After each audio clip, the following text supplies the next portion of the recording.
Good evening, everybody.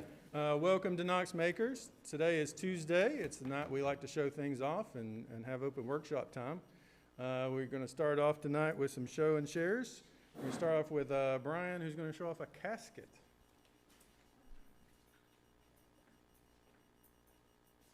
Hey, y'all. Yeah, so another member asked me to make a casket and in a hurry. So, no,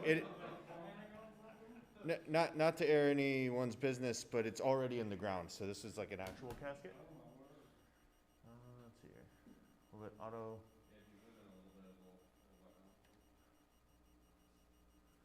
So, as I was making it in a hurry, I don't have many pictures of the process. So here's it already with the box constructed. I'm working on the top here. It's another view, another one from the side. It's made out of basswood, hand-cut dovetails, miter joints on the top. Here it is with the top on. Get that to zoom in, color balance a little bit.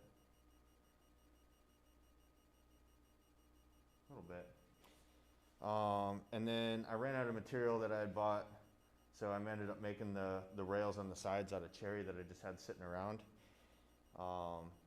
You can see it from another side. So this is with half the top on, so you could do like an open viewing. And there's a look at some of the dovetails down the sides holding it together. They want it to be this like a natural thing, so there's no finish on it. No finish on it. Any of the fasteners that are on it are just steel, so they'll go away as fast as possible. Here's another one from the end, so you can kind of see what it's looking at. How did the lid sit on it? It had a chamfer in it, so it actually set down into it ever so slightly. And then I didn't bother putting hinges or anything like that, so it would just sit on there until they actually screwed it down. So I'd piloted for screws on the thing. Yeah, this was a really quick project. Like, from the time I left my house to go buy lumber to the time it was finished was like 10 hours. So it was really quick. There's another one of it finally done. There was one kind of interesting aspect to this. I'd never cut dovetails on such a long board before.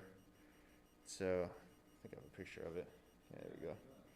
So normally you'd use a Moxon vise or something of the sorts to work on the end of the board, because you have to transfer the markings from one onto the other so that they match up perfectly.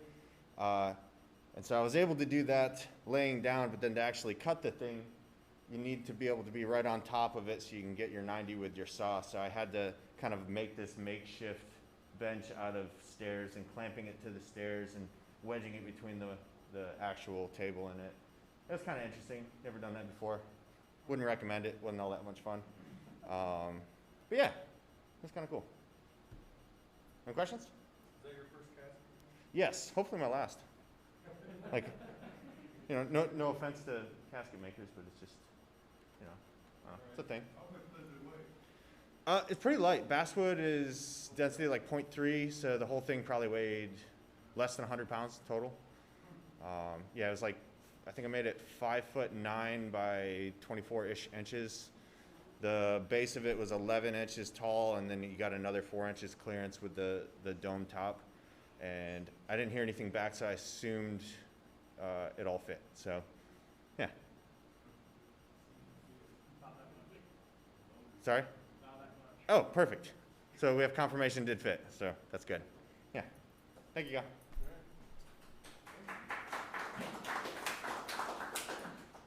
Here's another Knox Maker first. All right. Next up, we have Amos, who's going to show off a Prusa MK3S something print. Halloween print. Yeah, Halloween print. That's First page print. Yes. That's what it says.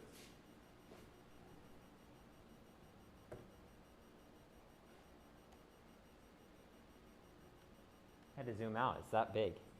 Anyway, this is a print. Yeah. Let's see here. This is a print. Yeah. Let me see how to do that. Whoa. I don't know if that's any better, probably worse, honestly, but there you go. So this was the tensegrity print, and last Tuesday I saw this post here, which I'm gonna have to zoom back in, on Twitter. Saw this here, and so that was at 8 o'clock last Tuesday. And so since the print had been posted, I started it, and 18 hours later, I got more or less this. I did have to paint it because I didn't do the layer color change thing. You don't need an MMU to get it colored like in the Twitter post, but you do need to add some layer changes, and I didn't want to be here for that. So I just painted it later. Shortly after taking it off the printer, I immediately broke these little fragile connections. And so I've added most of them back. I need to add a few more to shore it up. But the whole idea is that it should stand up like that, and it just has this barely connected feel to it, which is also why it's fragile. If you hit it too hard, it's going to break, of course. But that is it's not actually a tensegrity, because tensegrity should be literally string, and these have some rigidity. But it's very similar to it, and you get it off the printer that way. So but the print quality is otherwise what we got. This is the coarse draft mode print, so this is 0.3 layer height, and you can tell it looks nicer than mini printers look at 0.2 layer height. So feel free to use the printer to make stuff. So just to clarify, this is the printer. This is the Makerspace printer. Our brand new 3D printer, our first big print on it. Yes, first 18-hour print on that printer. Nice. But not the first print. Not the first print, the first big print. Big print, yeah. Very cool.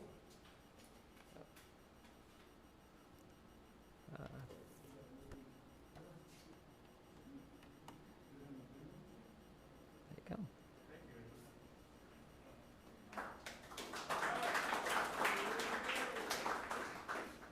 All right. Next up, we have Russell, who's going to show off a coffee grinder.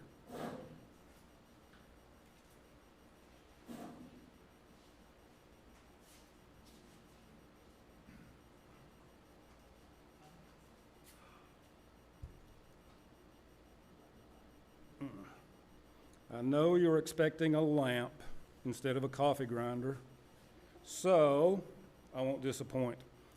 Now, I don't know if this is, let me zoom out. Zoom, zoom, zoom, zoom.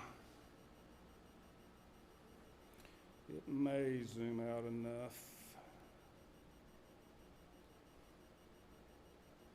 Well, not exactly, but you'll get the idea. You may have been here when I came in with a problem because this was broken right here. The handle was broken. So I took a mash of all of the ideas that I got from here, put them together. I drilled a hole in the handle, a hole in the base here, cut the head off of a screw, so I'd basically have a little tiny piece of all thread, put it in there with JB Weld, and you can barely tell that it was ever broken. This was actually a request.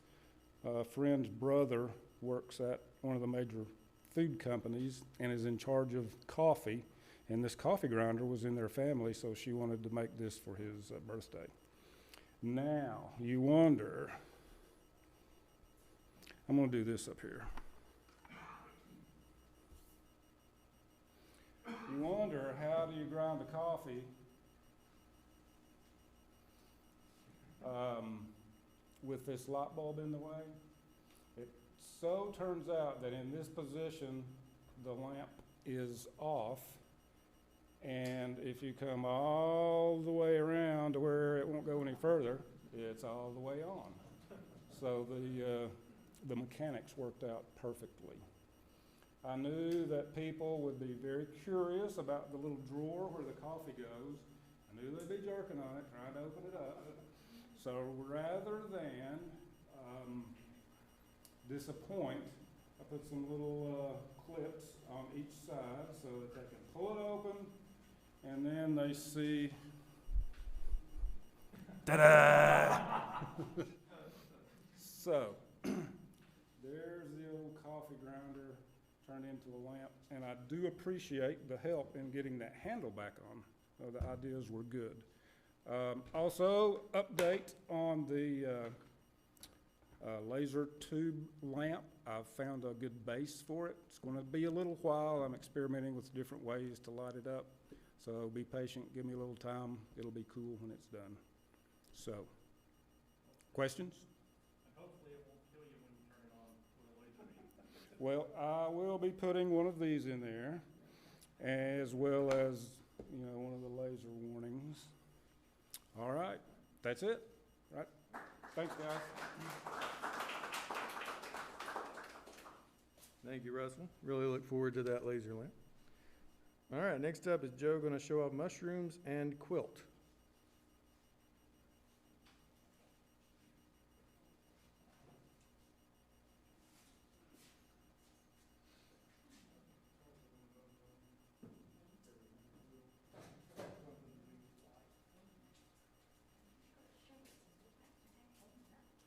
Okay, let's show the quilt first.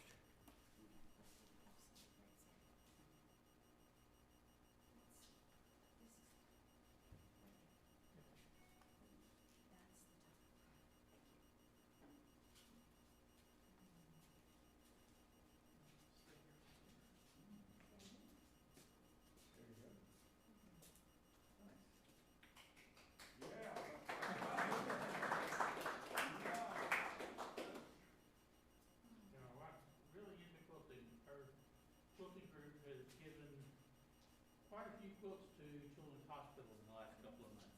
This one's mine.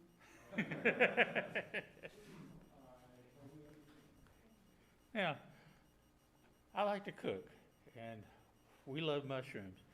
So I got into, several years ago, I got into growing mushrooms, and I like the oyster mushrooms because they're easy to grow. They'll grow on just about anything, cellulose, shredded paper.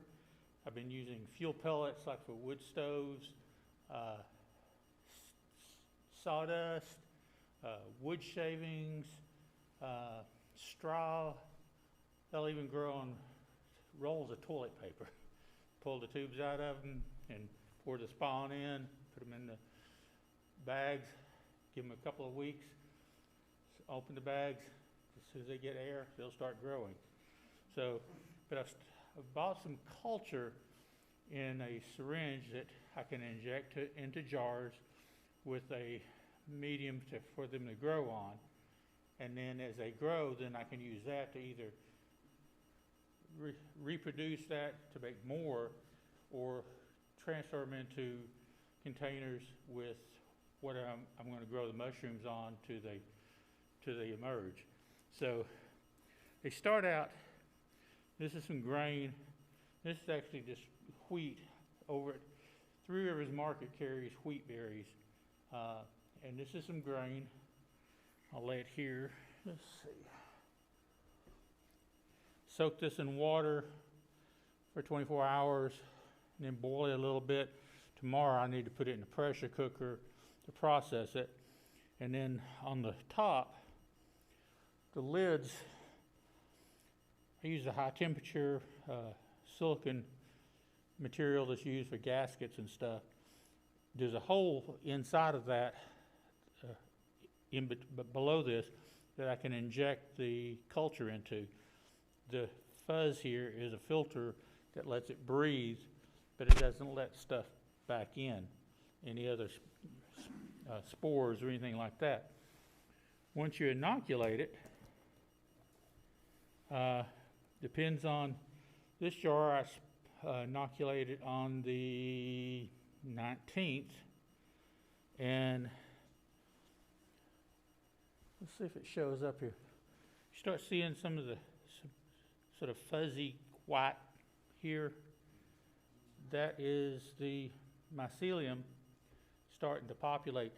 This I'm using birdseed for the medium for the mycelium to grow on. So I'm experimenting with different things. But it's populating pretty good. And then this jar, I started on the 11th on the wheat berries. And you can see it's totally white. The mycelium has taken it over completely. And yesterday, I transferred another jar that I'd started into the container I'm actually going to grow from that has aspen wood shavings, the same things you use for pet bedding. Soak that in water, boil it for a while to pasteurize it, and then the container I'm using are 2.5 gallon plastic buckets that I drilled holes around the perimeter, packed a layer in, put some of the grain spawn in, another layer of the shavings, more spawn, and built the layers up. In about 2 to 3 weeks, it'll start fruiting. And what I've grown in the past, I've grown in plastic bags that are made for mushroom production. And I have harvested clusters of the oyster mushrooms where they would fill my hand. And they have, the only place in town that I have found where you can actually buy oyster mushrooms is the Oriental Market down there where Books A Million used to be on Kingston Pike. And they have a totally different flavor than, you know, the white mushrooms or the portobello mushrooms you buy at the grocery store. So they're easy to grow. So just, I love to experiment with things. So we'll see how this round of experimenting goes. Well, when it starts fruiting, I'll bring a cluster in and show. And one other thing too, with my wife's quilting and the sewing machines she's got, the foot pedals are a little hard to use sometimes, and I brought one of these in before. Well, I lasered one out the other day, and I lasered a pattern in, and I hand painted it, and what, you know, the older singers that had the black foot pedals with the little square button, you can raise this up, lay the pedal here, put this down on top, and it's like a gas pedal on the car instead of having to rock your foot. So, but yeah, she took some on a quilting retreat recently and sold several of them. Thank you. Yes.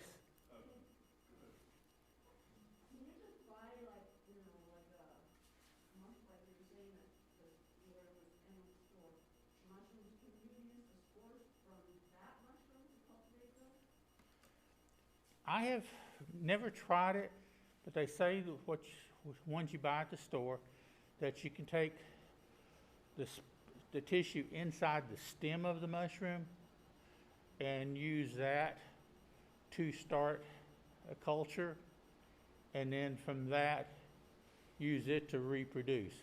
There's a place here in town, matter of fact, it's down on Sevier Avenue, called Everything Mushroom. They sell mushroom grow kits and cultures, but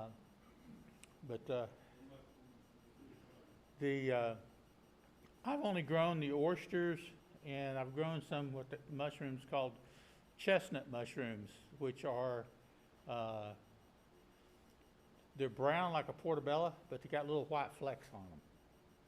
And I've tried some shiitakes before, and I've also tried what they call lion's mane. And the lion's mane grows wild around here. I've seen those growing on trees, and the oysters do too. But they'll grow on, the oysters are the easiest to start with if you want to learn on growing mushrooms. Yes? Are mushrooms particularly susceptible to attack by other molds? Yeah, I've got a couple of jars that I had started as some mushrooms, and I've got a green mold growing in the jar, so those I'm going to have to toss. But the big thing is this, you know, is sterilizing the growth medium you're doing them on. You can either boil it, or you can use use hydrated lime. There's But there's tons of information online on growing them. Okay? Thank you.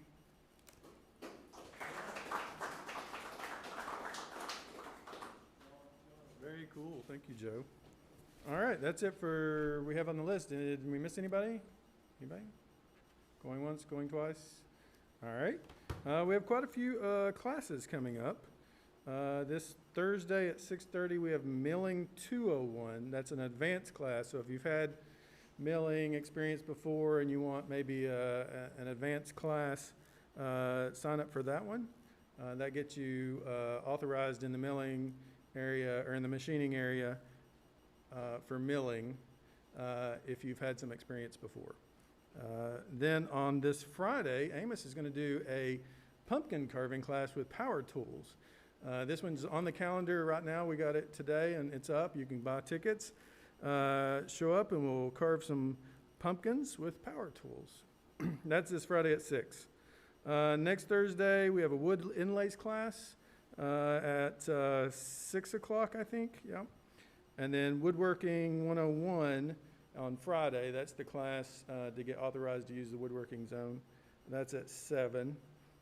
We have a new members onboarding next Friday at 7 also. So if you're new or even not new, you want to just learn more about Knox Makers, what goes on here, why we do things the way we do, that's a really good thing to join. So join that next Friday at 7. And I think there's cookies at those too, right? Or donuts.